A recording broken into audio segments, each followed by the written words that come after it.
was started in about 1989 and it was finished finally in about 92. And the scope I'm going to talk about was installed in this building.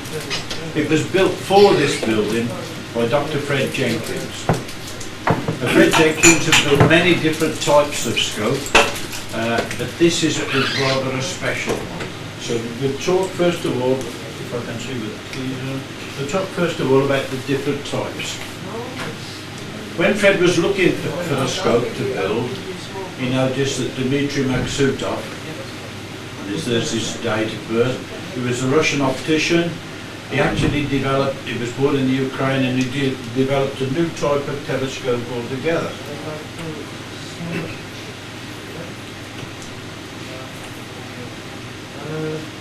The modification of a split telescope, and what they use all spherical surfaces, so they're easy to make really. They're simpler for manufacturing. But the main thing about them was that used a very large corrector plate on the front. Now this was extremely heavy thing. It was actually heavier in most cases than the mirror. So there we've got the basic Maksutov. Light comes in, it goes down onto the curved mirror, concave mirror. It's reflected up on, it actually comes through that large white line, which is the corrector plate. That's a convex spherical corrector plate. Light comes through that, so it's already preconditioned to meet another spherical surface, which is the concave mirror. It's reflected up. Then on the back of that convex spherical plate, there's a section of it is silvered, keeping the same curve, and that's the blue bit. That little bit there. That actually shines the light back again down where you see the eye at the end. That's where you would put the eyepiece, so you would look straight into it, or you can put your cameras. And they were particularly good because they give nice flat broad images. Yeah. Fred had been reading an article in the American magazine Telescope Making, number 29, and the first article was entitled "A Simple High Performance Amateur Telescope." In 1981, Ralph Field, an Australian amateur, described Skyline telescope, a design developed and suggested by D.D. Maksutov in his original disclosure on Maksutov type telescopes. Now what Maksutov had said in about 1941 was that it may be possible to get rid of this very large corrector plate on the front, which was equally as heavy as the mirror. In fact, in most cases it was heavier than the mirror. By inserting lenses further down the light cone, where the light cone was narrower. And this is what is where Schaefer comes into it, because in the second article, number 38, Telescope Making number 38, this high performance design came out by David Schaefer of Fairfield, New York, USA. He'd removed the corrector plate from the front and done just what Maksutov had suggested. He replaced it with the pearl lenses down the bottom end. So we have a quick look at see how that works. Right. You've got the light coming in, but this time it's not passing through a corrector plate. That is just the spider that holds what we call the secondary cell. That's the bit with the lenses in. Light comes down now, down that light path, hits this concave mirror, which is still all spherical surface, again easy to make. The light is reflected back up until it comes to these pair of lenses. Now what they do is they take the shape, the angle of that cone, and they make it so that it actually extends much longer. It becomes a narrower cone of light and much longer. And that's on the first pass through. They then hit a spherical mirror, which is convex, which reflects the light back again. And in reflecting the light back, the lenses do exactly the same thing with the outgoing light cone. They actually make that a narrower angle again, so you've got a really long focal length. Now the blue spherical mirror, the one marked blue there, happens to have exactly the same radius of curvature as does the actual primary mirror, the front end. Now the beauty of that is that one puts in errors in one direction, negative errors, and the other one puts in positive errors. So they're fairly self-cancelling really, and due to the fact that it's a long focal length, this particular scope that Fred built is 300-inch focal length. You get no colour aberration whatsoever. Now Fred kept in touch with David Schaefer because Fred thought he could just double up. David Schaefer had built two 10-inch versions of this, and Fred was interested in building a 14-inch for himself. When the society came along and asked him to do the 20-inch, he'd already started the 14, he dropped the 14 and carried on with the 20. He thought he could just double up, but Schaefer said no. There were slight differences.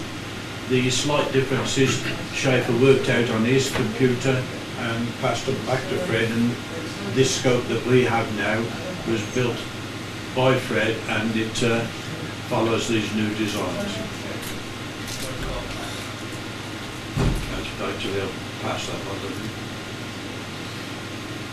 It tells you that it was actually constructed at 14 inches at the time. Well, here's the start. On the top picture, you see Fred holding a pattern. Now, if you know anything about casting, a pattern is usually something that's made in wood. It could be a cogwheel or a bracket or something, and then it's pressed into sand, and then molten metal is poured into that, and the sand is eventually broken away, and you've got exactly the exact replica of the wood model, but made in cast iron. In this case, we're talking about glass. So Fred had carved that. I don't know if it's light concrete or wood, that one. There's two. There was one used for a counterbalance weight. I think that might be the concrete one.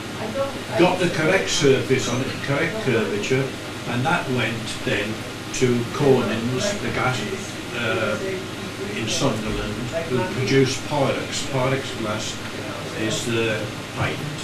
And it was their job to make a mirror, a blank of a mirror, and they failed miserably.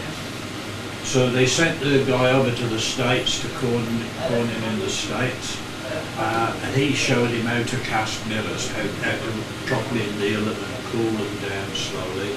So, and not to cast them with a hole in, but to drill a hole afterwards. That was done, and the mirror blank turned out to be quite successful. Down below is basically the same picture with that pattern lying flat, but you see a box. And that wooden box Fred used to cast concrete in to make the wedge that the telescope was going to sit on. It's a very heavy wedge, it actually counterbalances the scope, and it just basically sits on the floor. This is the fork to hold the scope in. This was, all the pieces were cut by Fred, and they'd been sent off to a local garage that was supposed to be good at welding. We've since found some faults in his welding, and it was just treated with a protective coat and sent back to Fred. And this is it in the back of Fred's Land Rover, ready for a couple of fellas to give him a hand to get it out. So he's got this at his garage now. Later on, the mirror comes back, and the mirror came back from David Sinden because it was sent to David Sinden, who was a well-known optician, who died about a year ago, I think, something like that. He was one of Britain's top opticians for figuring mirrors, and he took it, after he figured it, he took it back up north again to somewhere in Gateshead, I think, it was plated. I haven't got any information on that, so I'm not sure. It was actually aluminised up there, and there is Fred, the chap with the big coat on, examining it. He hadn't been well. While he was building this, he had a heart attack, and then later on he had a stroke. So he was struggling, but he still persisted in working on it. This is the mirror cell, where the mirror is going to sit on top of this, and the mirror will sit on 18 rubber pads. That's one of them. And these rubber pads are attached to aluminium sprung plates, they're floating plates. So, you know, a three-legged stool doesn't wobble at all, a four-legged stool would do. So if you've got 3 points of contact, all 3 can be made against the back of the mirror, and especially if you can angle the plate, and that's what happens. The mirror sits on it, and it takes up the shape of the back of the mirror. So the mirror is supported evenly all the way around. That's one of the 6 pads.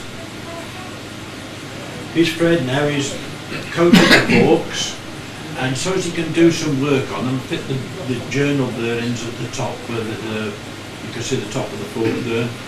There has to be with that journal bearing.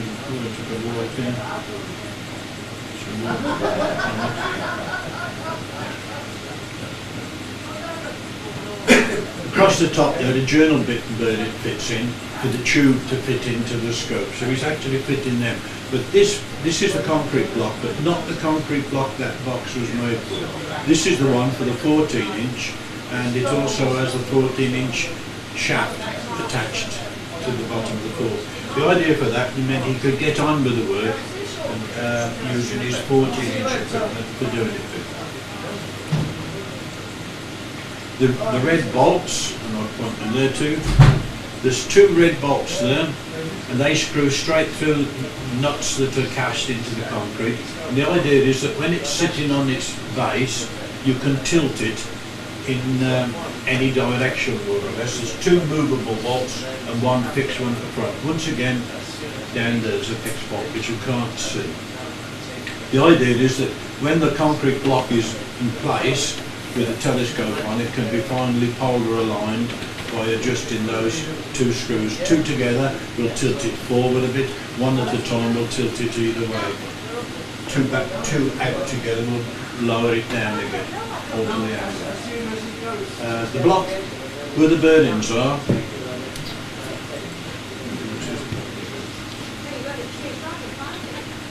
this block, this face of the block is 51.5 degrees, and that's because the latitude in Swansea is 51.5 degrees. So it's really a fixed wedge, and you can make minor adjustments via the screws. Here's a picture showing you that wheels have been fitted to this block. They will be the support screws in the end, go down there. But you put wheels on for the time being so as you can move the whole lot around. The reason I've used this picture, this is actually off the 14-inch, is to show you the method of clutch that he uses. That's the base plate, and this is a PTFE clutch. It's non-friction metal, and the whole scope, the gear wheel for the scope, and the bottom of the forks will sit on that, and there's a pressure bearing down the bottom down here that you can wind up so that you've got just the right amount of pressure on that plate, so that it will slip a little bit if you pull the scope round, but normally the drive will take it round.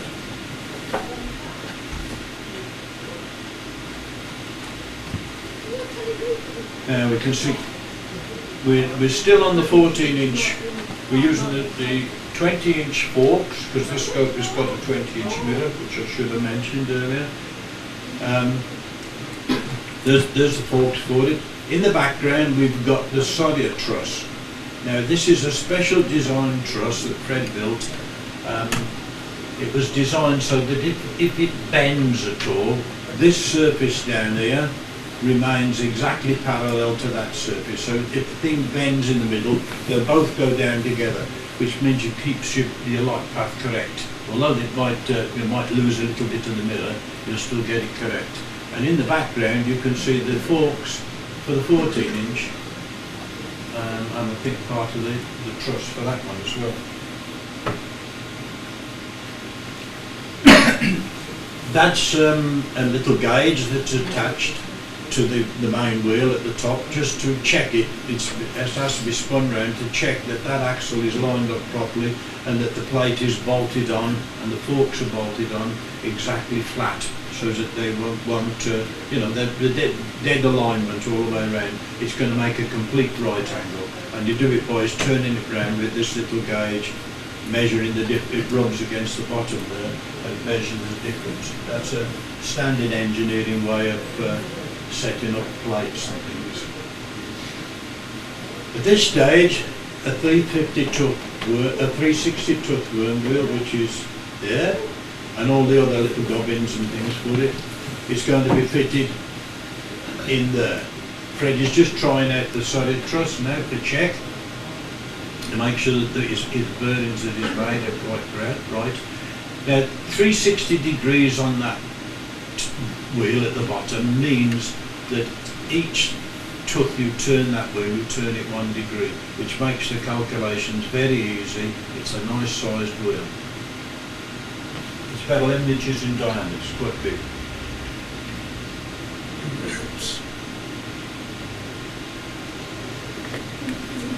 At this stage you can see everything is stripped down and reassembled on its proper block now. That is the big concrete block that's going to. You notice it's got a longer shaft on it. On the very end here the encoder will go. There's an encoder fits on there. They're not just straightforward encoder. It's 4096 count encoder. For one turn it gives 4096 counts. But it's also geared by a 20 times gearbox on the bottom, which means you can multiply that 4000 by 20. So you can see you can get quite an accurate position out of it. That will eventually go back to the computer to tell the computer where the telescope is moving to. What else is there on that one? Yeah, a longer RA shaft is fitted. 20-inch declination drives, this so the telescope can go up and down in altitude. Here there's a gearbox which Fred didn't put a drive onto it, he didn't put a motor onto it, but that's part of a talk later on when myself and Derek Francis rebuilt the drive. Derek designed and rebuilt them, and it was my idea to fit them on. We actually now got much better control than we had originally, because we just had to lift the scope up and down in altitude and turn it round physically to start with, and then the motor that's going to go onto there will really, this lot down here, will really just keep it tracking in RA, but we can now alter it as well. That's been changed. There's the first mock-up of the motor down the bottom there.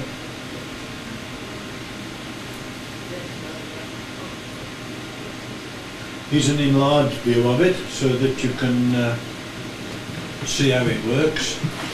It's much neater. When Fred finished it, this was just a test system here, but when Fred finished it, it was much neater than that. This shaft has been shortened and this lot comes up here closely and is fitted onto the side there. A couple of, you may recognise these, a couple of bed irons that your bed used to rest on. Make excellent building blocks. I should perhaps at this stage just to say that none of the material used here was new. We were very lucky. We had, in the society, we had a chap called Jeff Kinnan who had a scrapyard. And he provided most of this as scrap and Fred machined it. Well, it's not bad for a piece of scrap, is it? So because there's 360 teeth here, we have to actually move this wheel by 15 teeth, 15 degrees in other words, in 1 hour. So this worm has to do 15 turns. That comes about by a 24-to-1 gearbox there, and I think this is 6 RPM motor down the bottom. This is only a 40-watt motor, about the same size as the thing that drives the programmer on a washing machine, and it's all been geared to work from that. Right, we're coming now to the finished scope. This is what it looked like by the time Fred had finished it. The paintwork was nice and new then. Actually, this is a slightly newer picture because this has now got the new drive on that Derek has attached to it. There's a drive motor there, the original didn't have that. We used a Vixen 80mm for a finder scope, a smaller one first on the end and then a Vixen. This is a beautiful telescope. I use it, put the camera on the end of that one so that I've got the video of the moon, and I can show people point out then on the video screen what it is they're actually going to look at when they look at the end here, because we have visitors come along and they look through there and we show them craters on the moon, but I can show them the general area by putting a scope on there.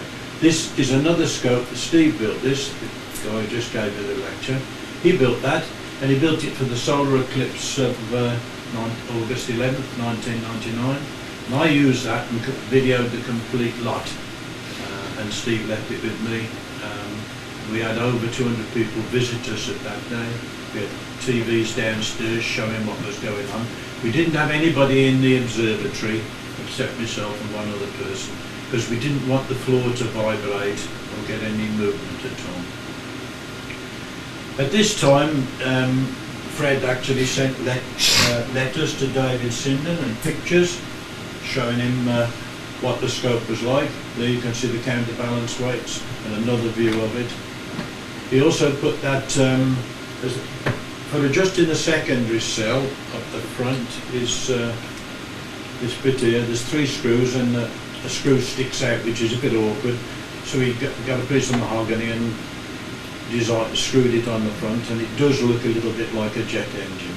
All right, he sent pictures of this to David Schaefer in the States, and David Schaefer wrote back to him and telling him that he had only built 2 10 inches himself, and this was the biggest scope built as yet.